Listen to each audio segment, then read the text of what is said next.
Welcome back to a new episode of the D League.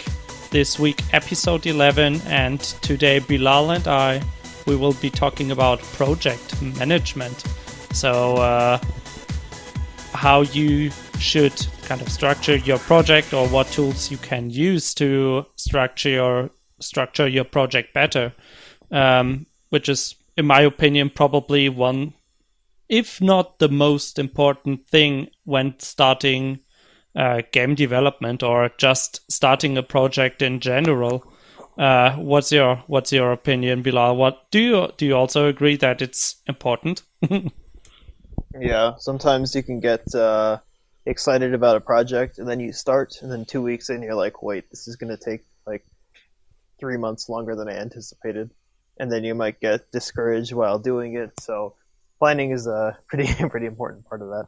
Now, I think even for project management, the good thing, if you think about a project in like the whole sphere of the project, then you also see what requirements you have. Maybe, like you said, you start doing something, and then you notice, oh yeah, I'm making a game, but I'm bad at, let's say, doing 3D models, or I don't know how to create music. So then maybe you are a month in or 2 months in, and you say, okay, I got some code done, but yeah, I cannot create my own models. So what do I do now? And if you do a proper project, well, let's say scheduling first, then you know, I need that to complete my project, but I cannot do it myself. So I should find somebody that's able to do it as fast as possible. Else, Yeah.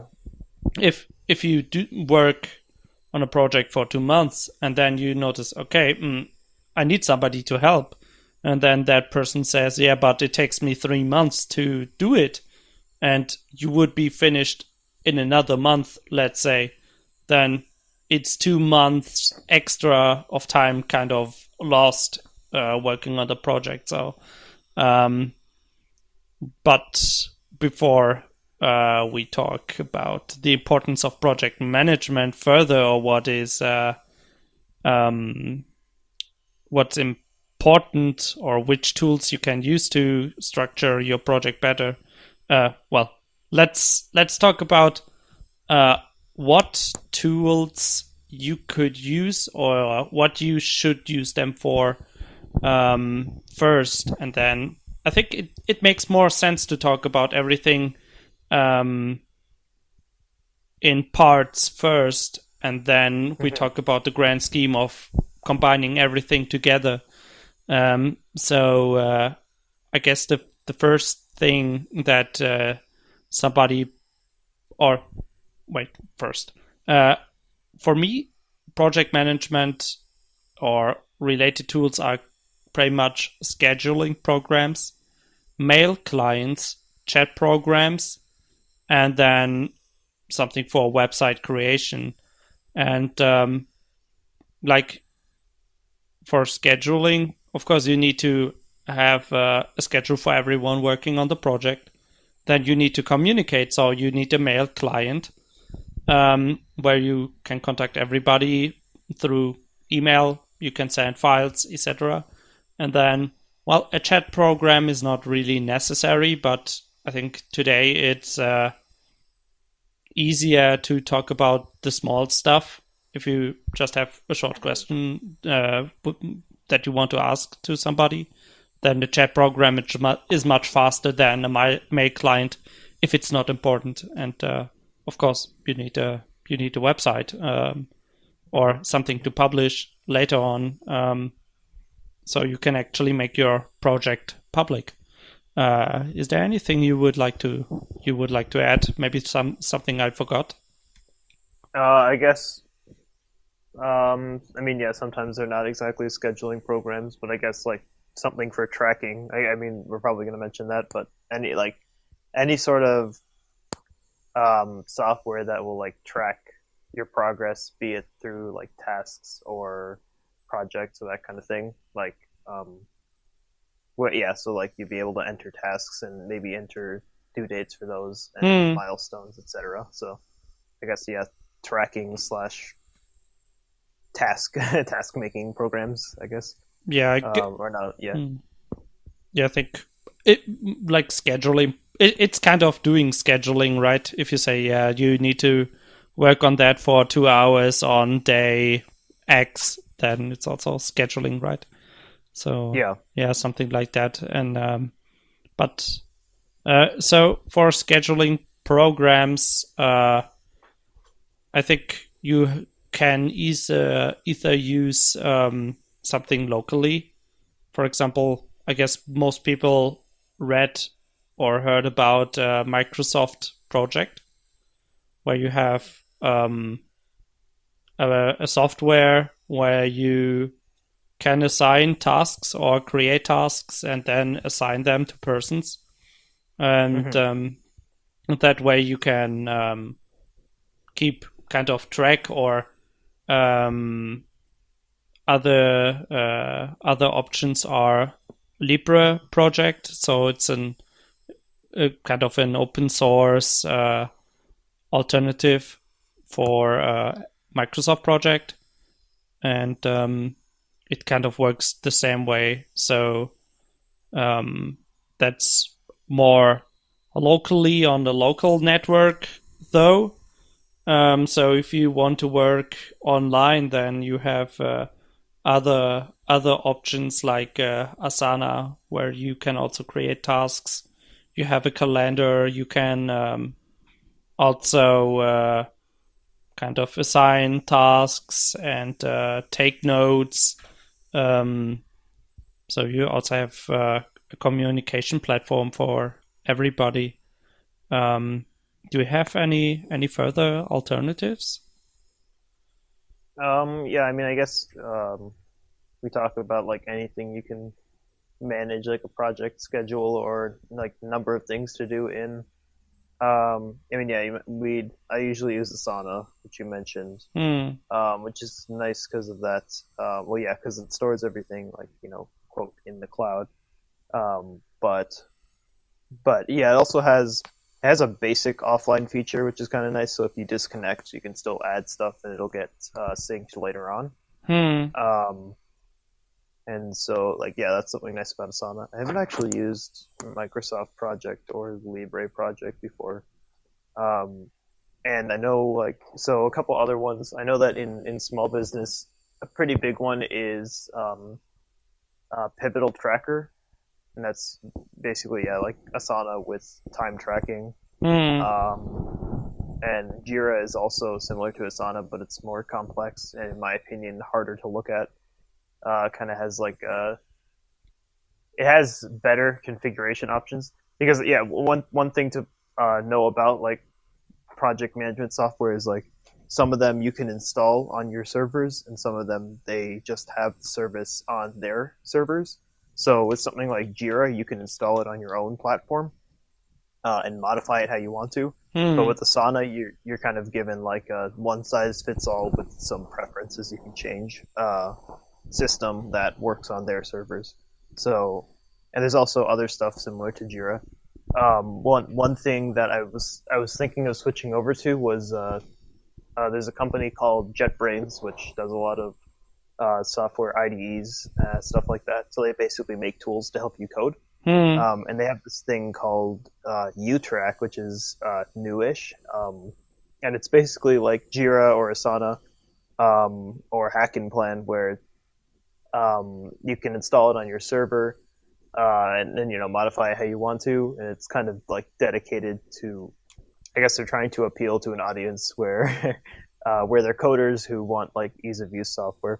So Hmm. I don't actually know the big differences between the features of UTrack and like other stuff, but um, yeah, it's something to keep in mind because JetBrains has some pretty good software in general. So I was going to check that out. But yeah, I mean, so far I've had the best experience with Asana because it doesn't like because it kind of has that minimal interface, whereas like something like Jira has this huge complexity, and you like like you're joining a corporate enterprise with coding everywhere, and so like that might be good for a corporation with lots and lots of programmers working on the same project. Hmm. But I think for like 4-person teams, Asana is probably better just because it's easier to see everything in one place. But yeah, that's just my opinion. Yeah, I think. Well, if you create a project, then you also need to think about how valuable your data is. I think if you just Mm-hmm. work on a game, I guess nobody really cares too much about what you're talking about. Um, Mm-hmm.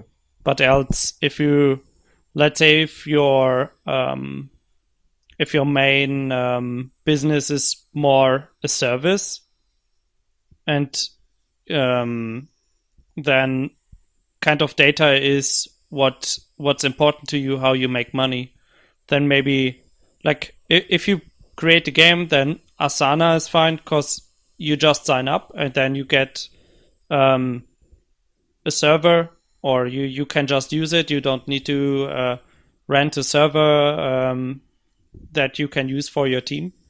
But Mm-hmm.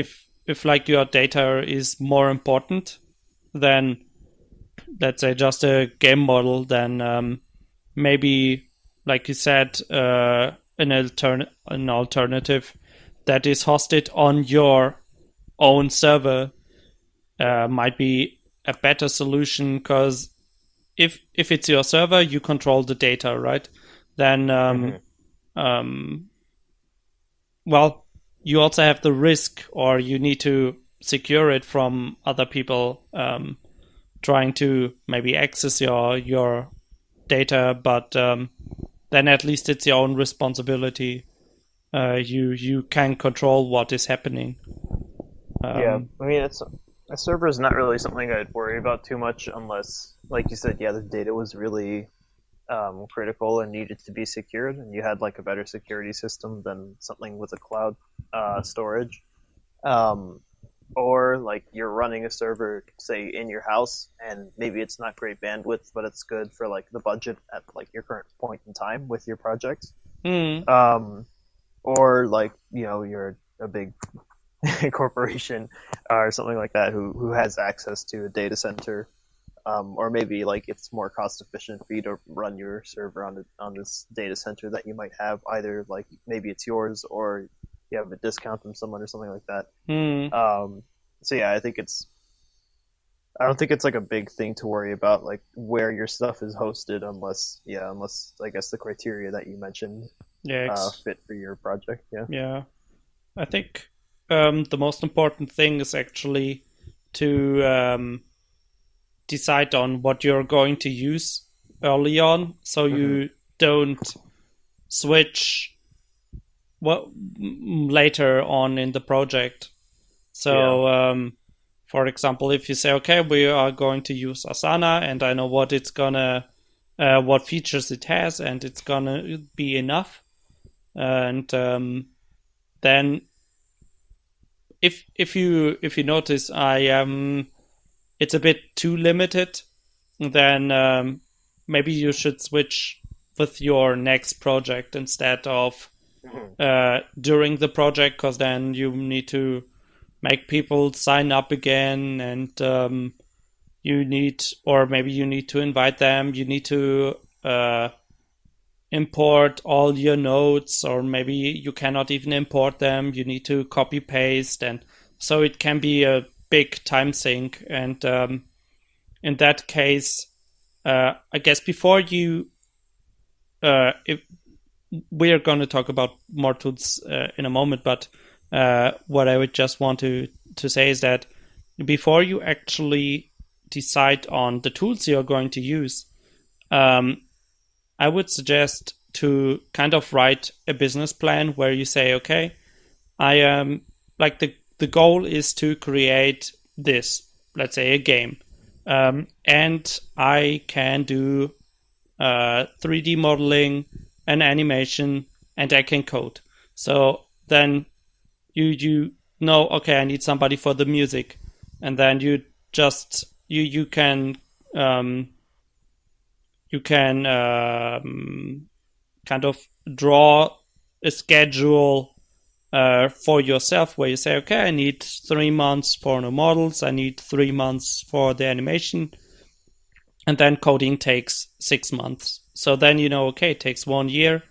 I need one person, so it's not that much to organize. So maybe if it's a musician, just a musician, then you can just tell him, okay, I'm gonna send you some videos so you know what you're going to compose for, or some drawings, and that's the theme of the game. And then maybe he or she doesn't even need access to like project management software. Then you just in that case, for example, you could just say, okay, I'm gonna use Libre project. I only need it offline. It's just for personal use, and that way the data is stored on my computer or in my network. Maybe you have your, like you said, a home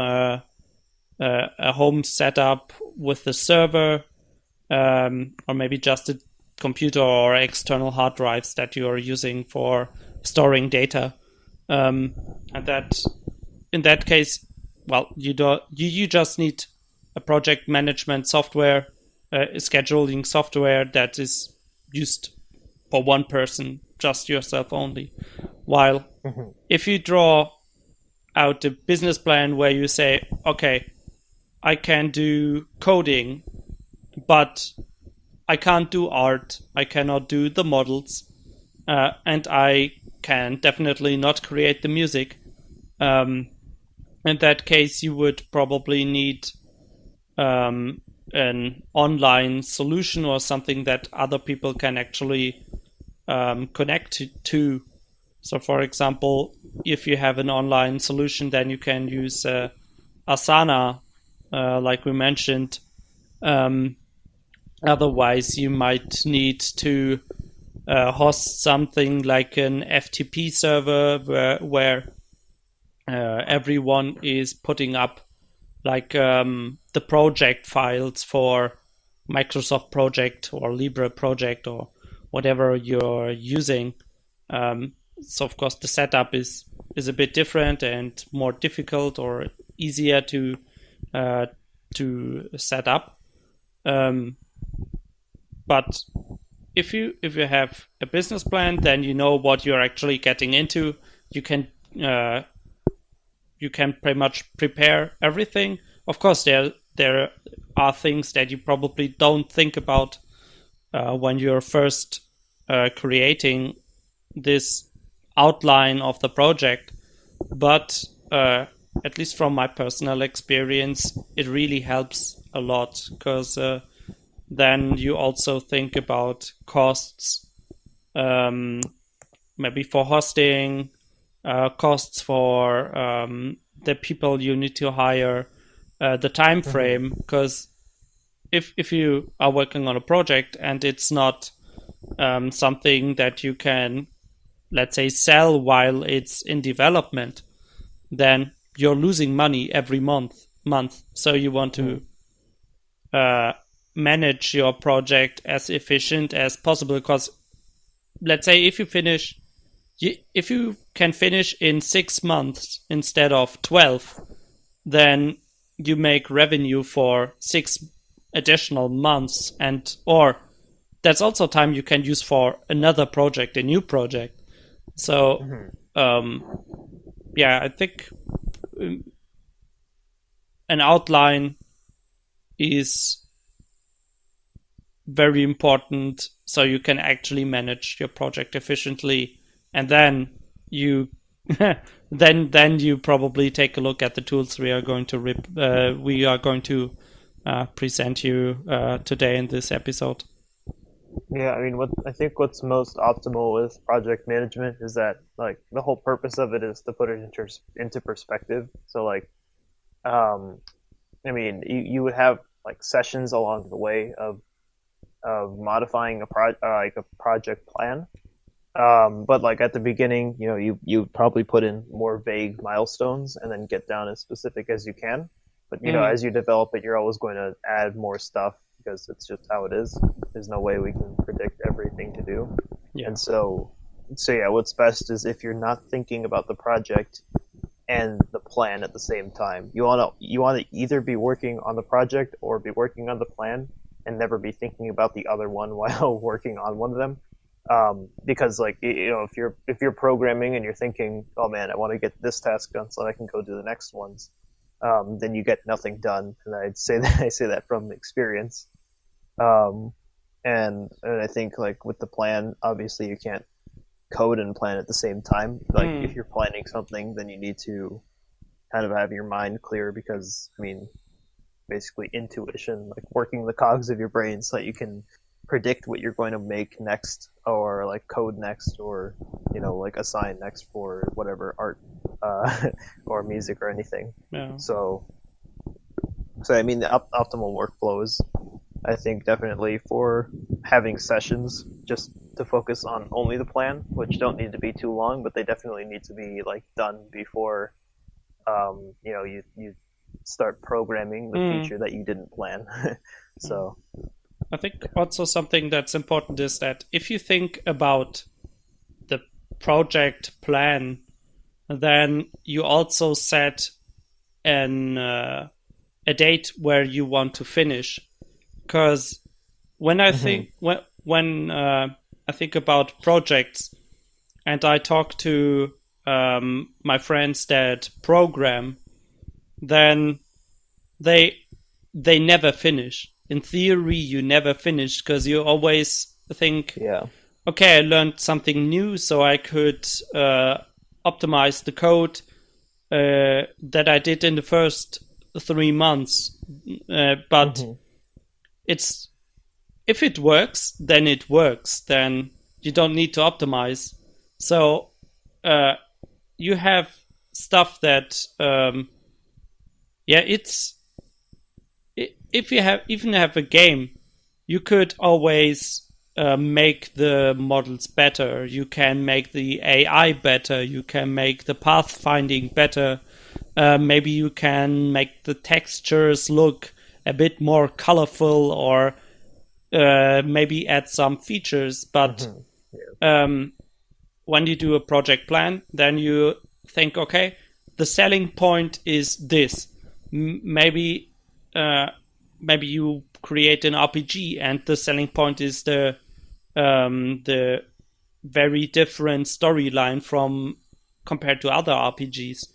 And in that case, great, you can still improve the code, or you can still improve the models of the characters, but that's not your selling point. That's not what you are going to focus on selling the product. So in that case, you rather finish early and say, okay, let's get some money. The story is done. Like the game is completely playable. It's not the most beautiful game. You could make it the most beautiful game, but in the end, you would maybe only move 5% more copies of the game, while you invest 20% more budget. So in that case, you just lose money, and so it's good to think about start to finish, and also we are talking about, or we talked about some project scheduling tools, and something I also want to mention is that from my experience as a tournament organizer, no matter which tools you use, it's about the person behind the tools, or that the person using the tools, that actually makes the project, or in my case, a tournament, run well. There are several factors you need to think about, and it's like when we talked about drawing tools. You can have Photoshop, but the user is a beginner, then of course it's not gonna be the best result, right?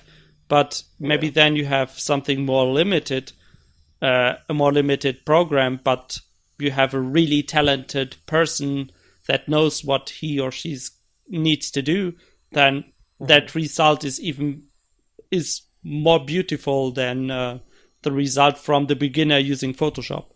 And in that case, in our case for project management, it's the same thing. Of course, you won't get everything right from the start. It's a learning process, but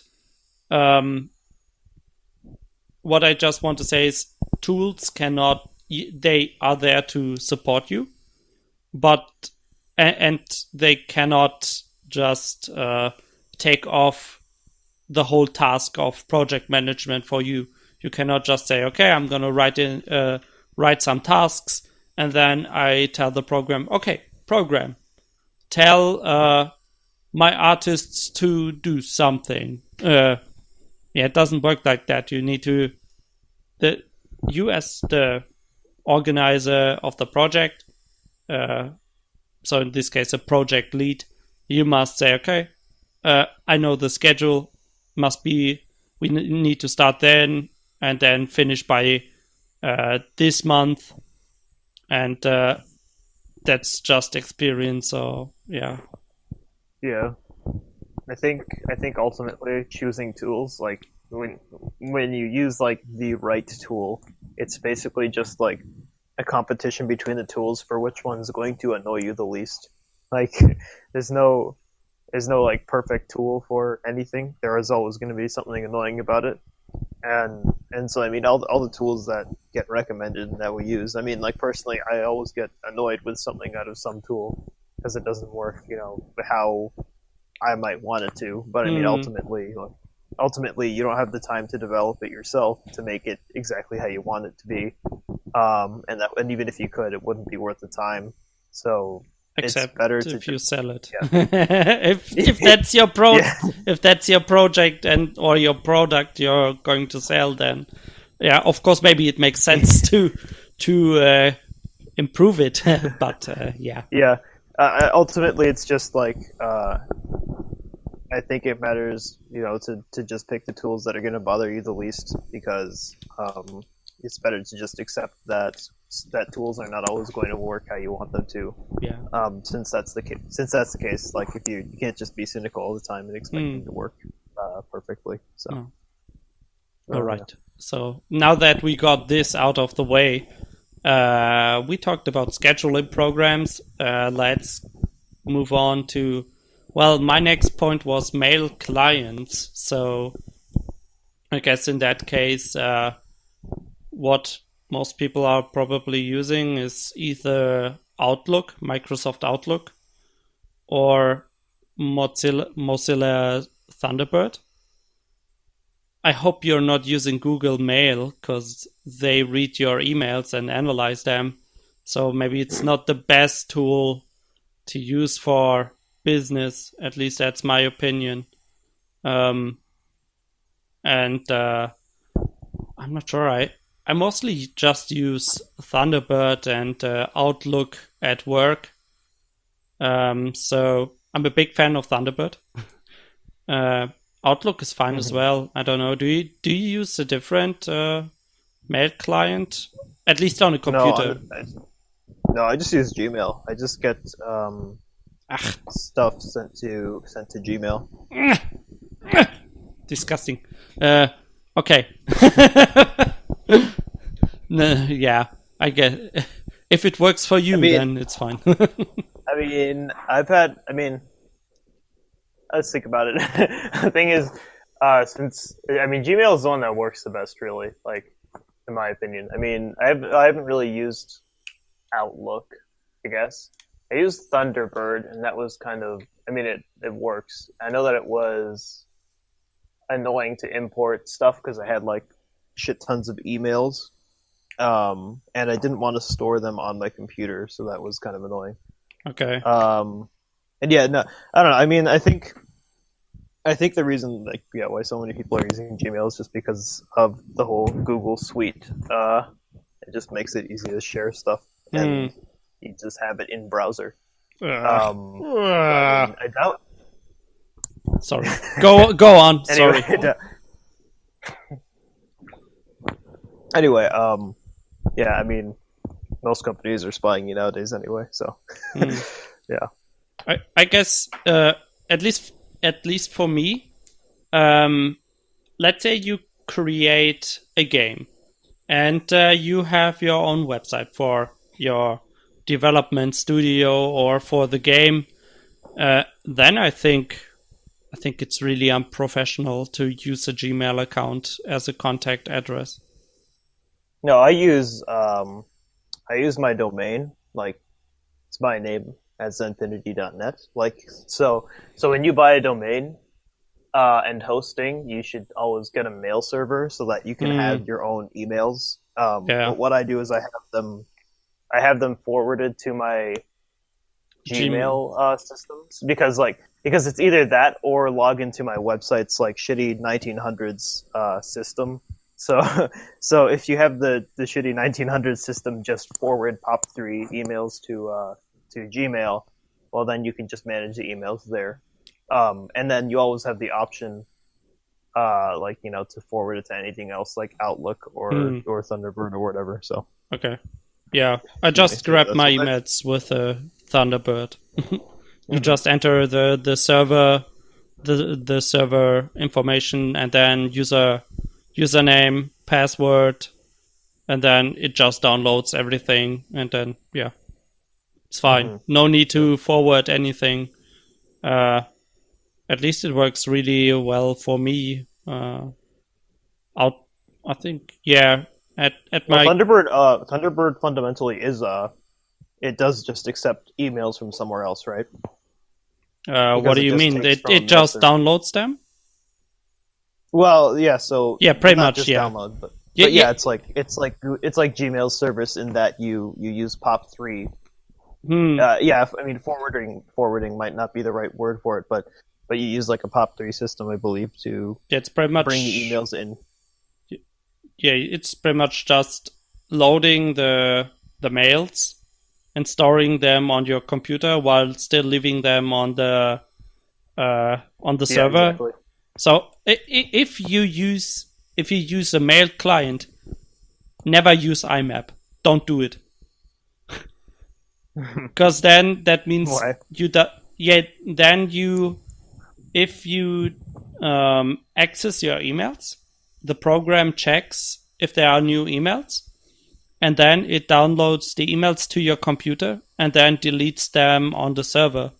So Mm, let's say you get email A and you download it on computer A, then it is on computer A. But if you use computer B, the email is not on the server anymore, so you yeah, cannot access that email anymore. You always yeah, need to use computer A, and yeah, it's a bit of a hassle if you use more than one device. I guess you have a computer, a notebook, maybe your smartphone, your tablet. In that case, always use POP3, please. Thank you. yeah. Okay. Yeah. All right. So I guess we have a bit of different opinions on mail clients here, but yeah, just look at what you actually need. Um, I guess I mean, I maybe think Google just stuff sticking with is, one is. huh? I said, sorry, I was just saying. I think just sticking with one is what's most important. I don't really care which, like it's not like I have an opinion on which one Yeah. someone should be using. I just Hmm. use whatever is like most easily available to me and most useful to me. So I don't know. Yeah. I guess the most important thing is probably the mail server, actually, so everyone can use it. Mm-hmm. But yeah, I mean, go ahead, use whatever you want. If you want to throw data at Google, then use Gmail. I don't care. But I guess Google stuff is more popular in America, at least in Germany. Uh, I think most people that work with IT, um, we don't really like Google too much. Mm-hmm. Gotcha. Yeah, so yeah, Let's move on. So we had mail clients and now chat programs. So whew, there are too many chat programs you can actually use. uh, so we are using River right now to talk about stuff. So you have like a personal chat. You can talk, like you can chat with somebody one on one, but then you have also chat. You can create channels where you invite people, or groups where you invite people, and they can write posts. So it's kind of also a bit like a forum. But otherwise, you have stuff like Skype. You have stuff like Slack. I guess Slack is like River is kind of the open source or the freeware alternative to Slack. Yeah, Slack has the free like beginner plans, and it's kind of been like a startup's go-to. But like River is pretty much doing the same stuff and more for free now. So yeah. Yeah.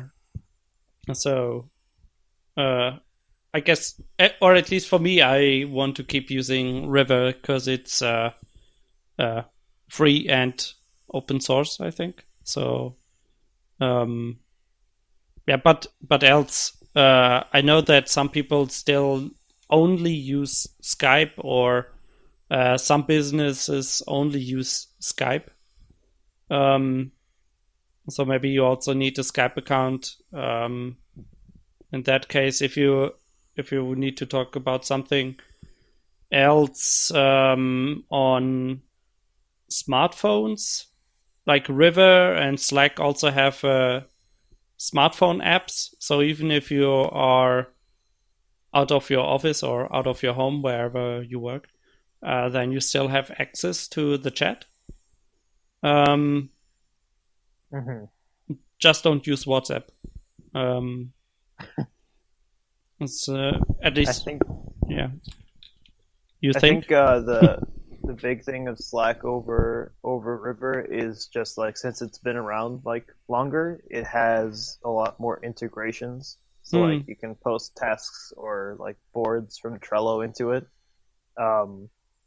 and they'll kind of like show the information of them in a small little thing. So that's nice. But yeah, I mean, thing is, we use River because we haven't really needed to do any of that. So I mean, I think it depends on how much you care that your stuff, I guess, shows up inside of your chat. But yeah, the big thing is that you can actually contact everyone either one on one or in a group, I think.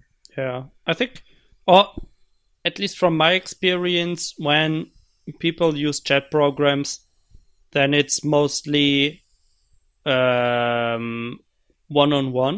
So if you have a question concerning something, then you just chat somebody up real quick and you ask what was the deadline for this, or what was the color again, and then he or she can just reply real quickly. I guess the important stuff you probably email, because at least in Germany there is a saying which is the people that write stay. So if you don't write, you get fired from your company. And in that case, emails, you still have them on the server, so it's kind of proof.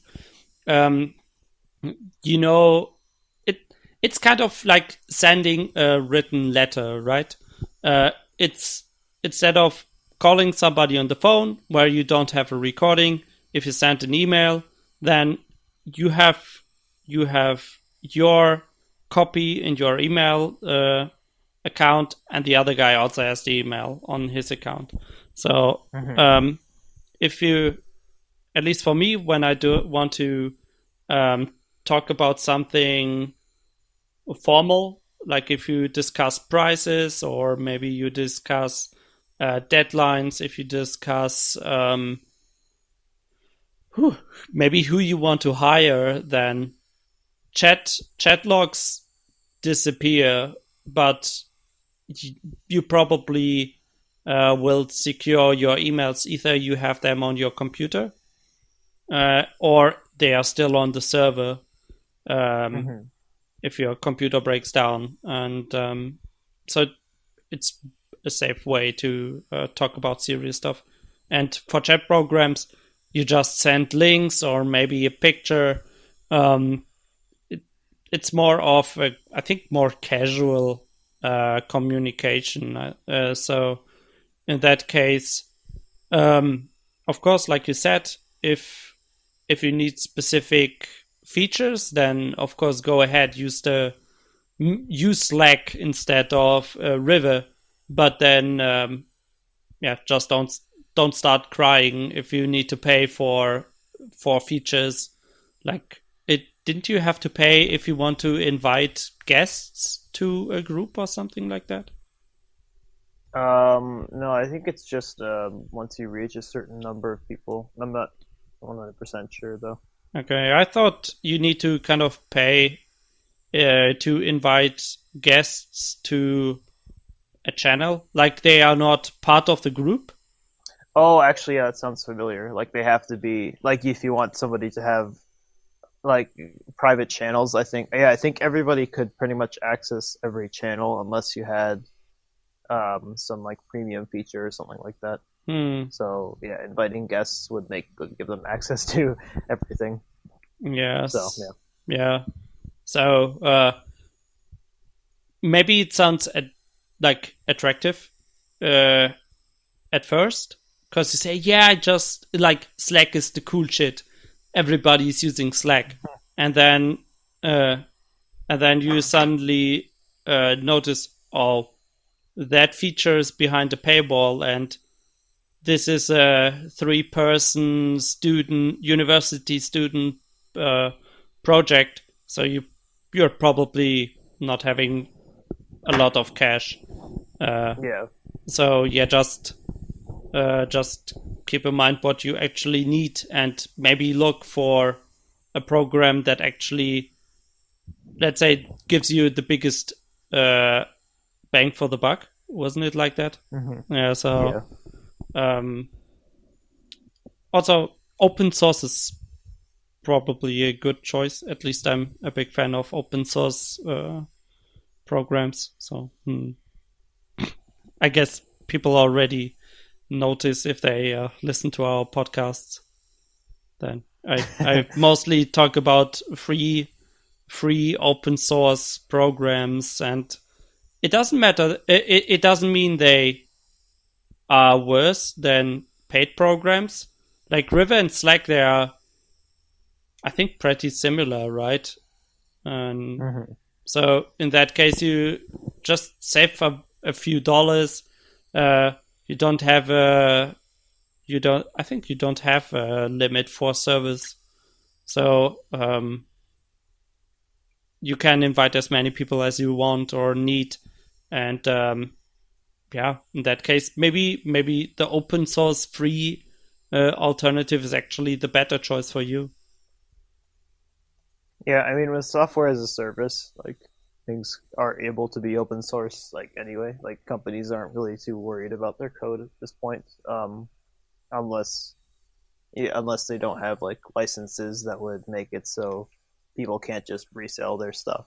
But so yeah, I mean, like if for example, like some open source project lets you either use their cloud server or install it on your own servers, um, then it's fine, like for it to be open source as long as they have a license. I know UTrack is actually an example of that, where you can either pay them to put it on their cloud servers, or you can install it on your servers, but only up to like a certain amount of users, and then you need to, I think, pay for like a premium feature or something like that.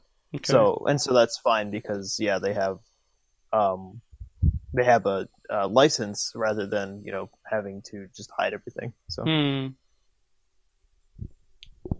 All right. So, what else do we have?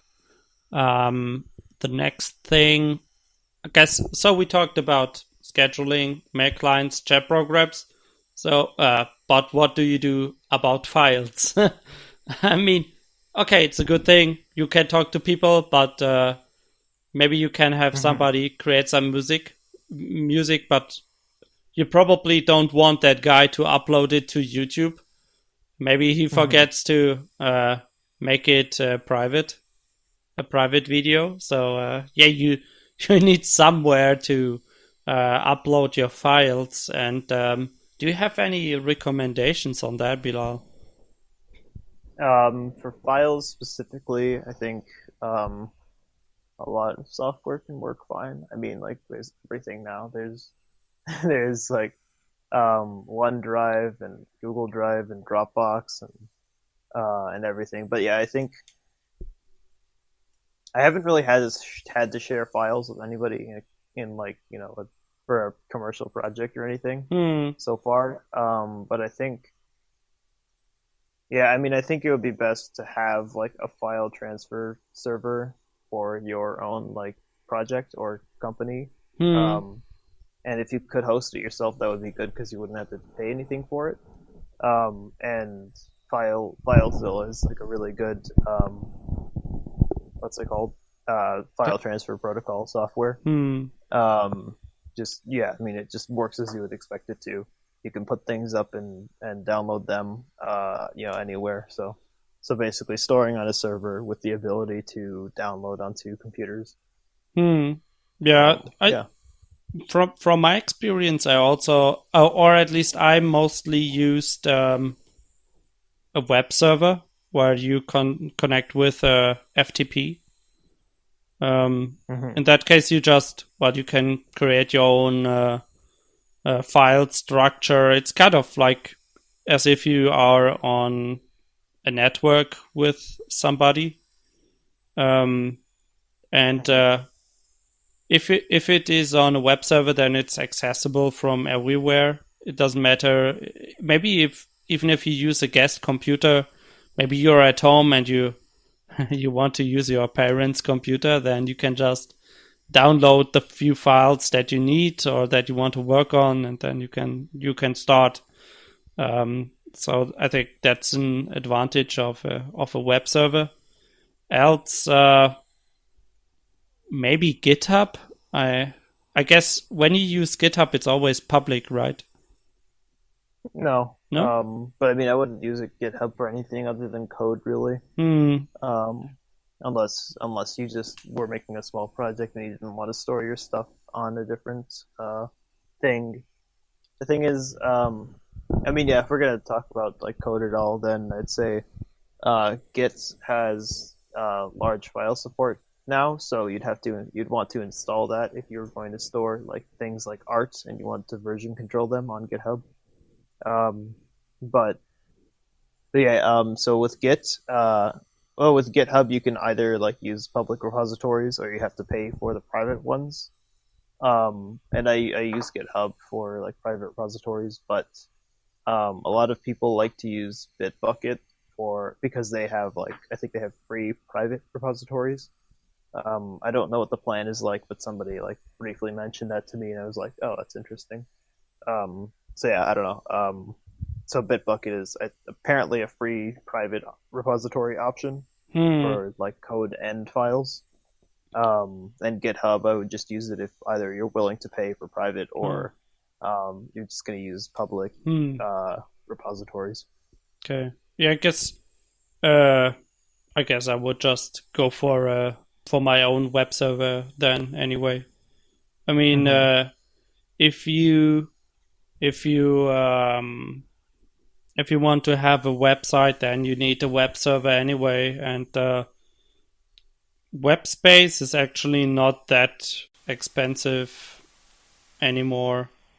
So in that Mm-hmm. case, it's also a good preparation for pretty much everything else. You can just you can work on the website, um, so to make it public, but then or maybe you have the website on the server, but then you have also some files hidden in the structure where people can connect and put their stuff there to share.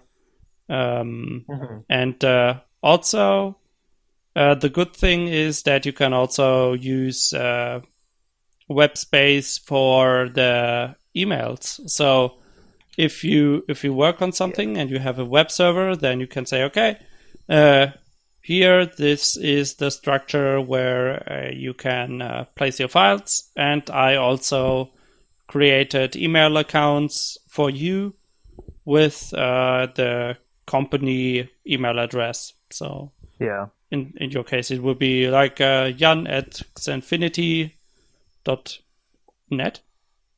Yeah. And in that case, yeah, I have access to my emails and I can put some files, but you're still the admin, so I cannot delete all your files on the web server. Yeah. Yeah.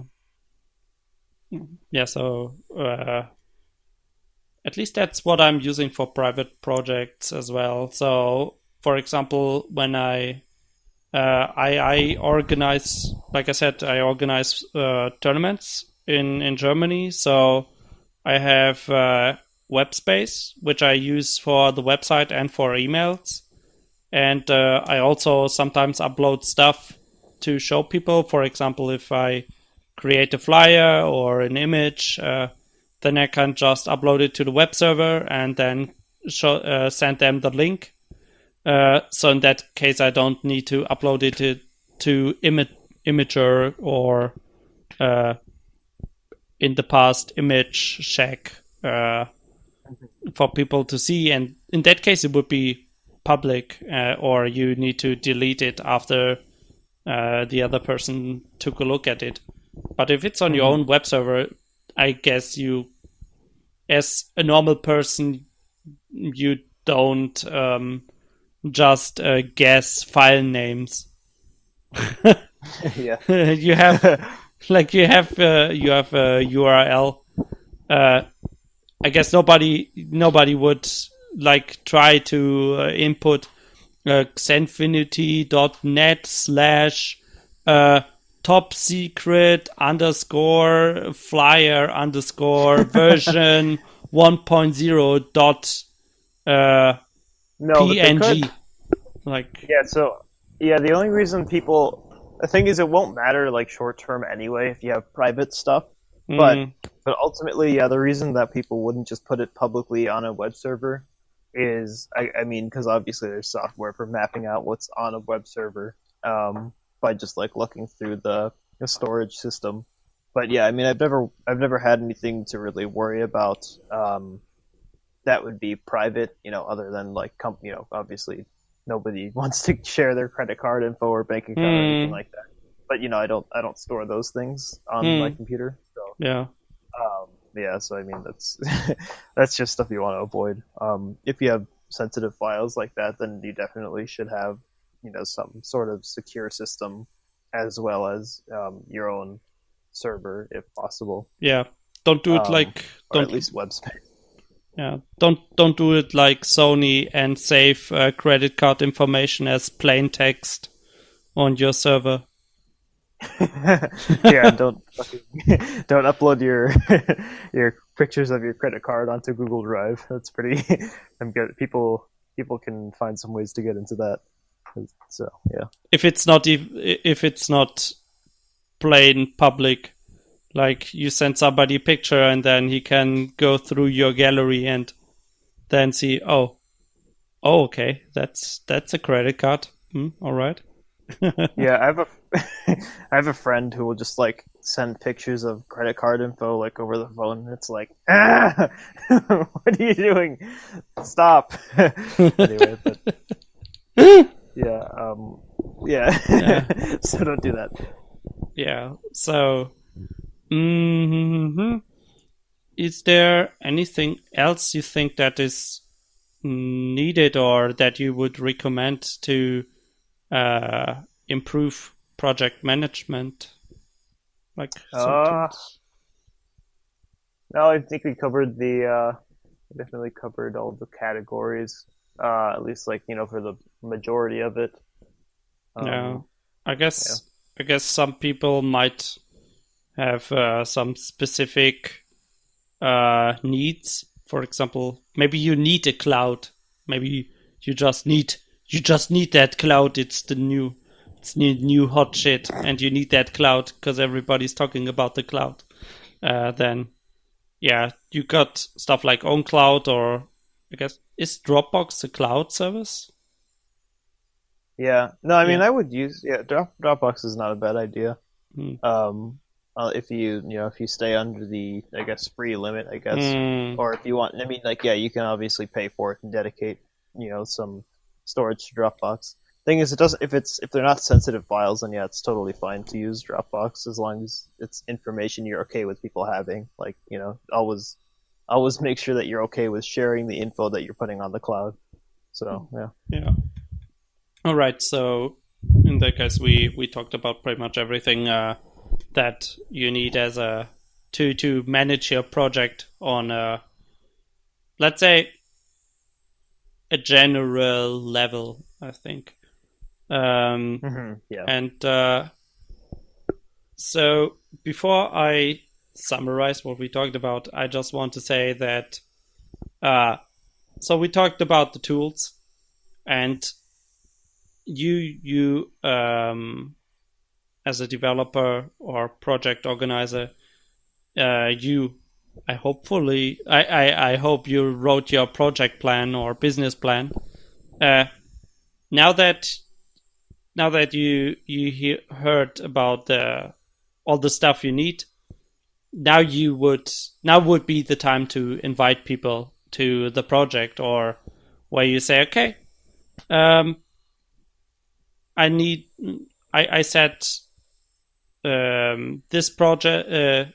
We are going to use these programs for the project, and then you can tell people to use those programs.